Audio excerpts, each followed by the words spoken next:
Let's go from Wall Street to Main Street because there's a new poll out showing that 61% of Americans feel the economy is on the wrong track. That's up from 43% in January. A new poll by Fox News, that's right, the network known for coddling Trump, shows that 61% of Americans think the economy is headed in the wrong direction. That's staggering. The Europeans aren't the only ones worried about the timeline. A new Fox poll shows 70% feel that the economy is getting worse. Fox News was forced to release on its own network a poll showing how upset Americans are about the economy. Compared to January, in January, 43% of Americans thought the economy was headed in the wrong direction. Still not a great number to have 43% see that. Of course, that's after a full year of Trump's presidency. But now, just a few short months later, 61% of Americans believe the economy is headed in the wrong direction. And this is a poll conducted by Fox. Obviously, that 61% includes quite a bit of Fox's own viewers upset with how Trump is handling this economy. Trump made one consistent campaign promise. He said he was going to lower gas prices by 50% within 1 year. He was very specific about it, 50% in 1 year, and told people they could get mad at him if it doesn't happen. Well, of course, it hasn't happened, and he just likes to blame Biden for it. Of course, instead, it has gone the opposite direction.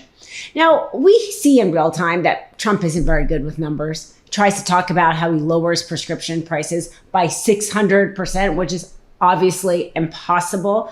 And then RFK Jr., who is literally the head of our Health and Human Services Department, tried to double down on that as if it made sense instead of just acknowledging that their dear leader likes to come up with numbers and say anything, regardless if they're true or accurate.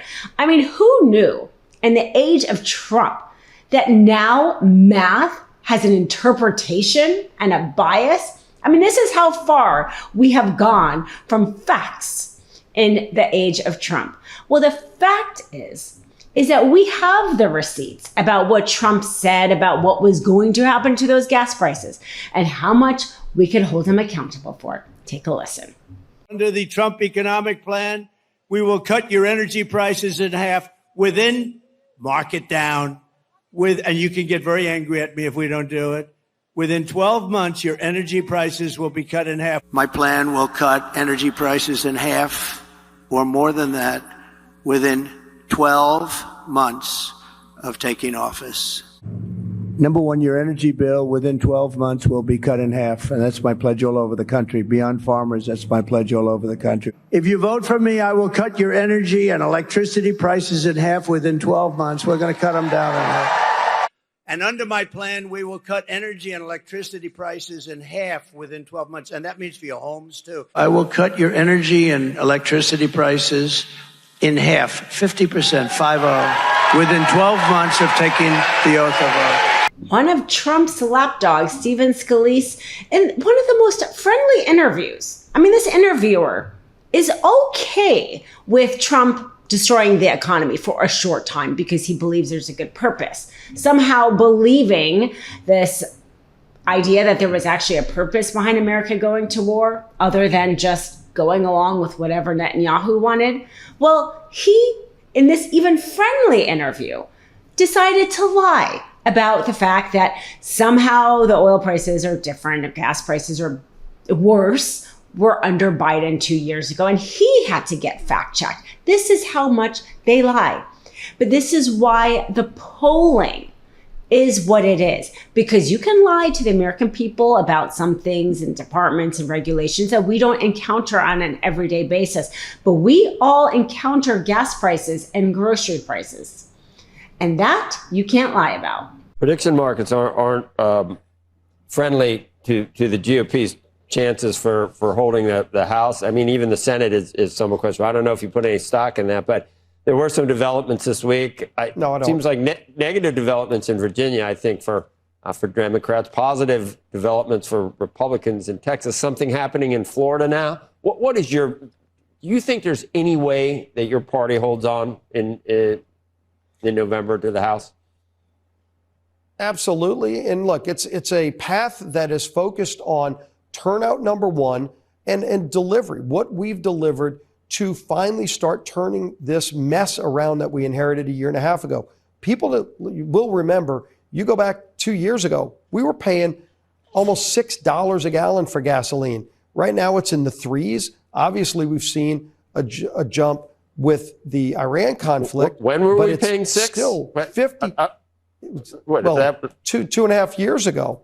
I don't think if we were. You look at, that wasn't the average look at where price. we are now, we're over 30% below where we were just 2 years ago. Today, we are 30% below where we were 2 years ago. It's still going to go lower when Iran gets resolved and the Strait of Hormuz gets open. But at the same time, did anybody want a nuclear-armed Iran? I think if you ask most normal people, they would say absolutely not. When they just slaughtered 30,000 of their own people, they were about to get a nuclear weapon.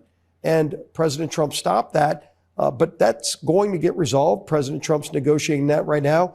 He's negotiated a number of peace deals. They're trying to get a resolution between Russia and Ukraine right now, too. So if you look all across the board, we are lowering inflation. Interest rates have started to come down. They're not where we want to be, by the way. We have a lot of work to do. But do you want to go back to the days where interest rates were in double digits, where inflation was 50% higher than it was today? So we're bringing things down so that we can make life more affordable, but we have more work to do, and that's why we're going to hold the majority. You must have been on vacation in California. I think 2 years ago, in April of 2024, we were at about 365. So we're actually above where we were then. And the fact is, 70% of Americans think the economy is going in the wrong direction, because it is. We are seeing in real time what happens when somebody is so self-interested in the Oval Office and appoint people around him. I mean, it seems to be that there seems to be blatant insider trading or betting on the prediction markets. The only person who is actually held to account has been a soldier. Never mind, it seems like trading went on during the Iran war, still going on. And Trump, in an answer to a reporter, said, well, the world is a casino.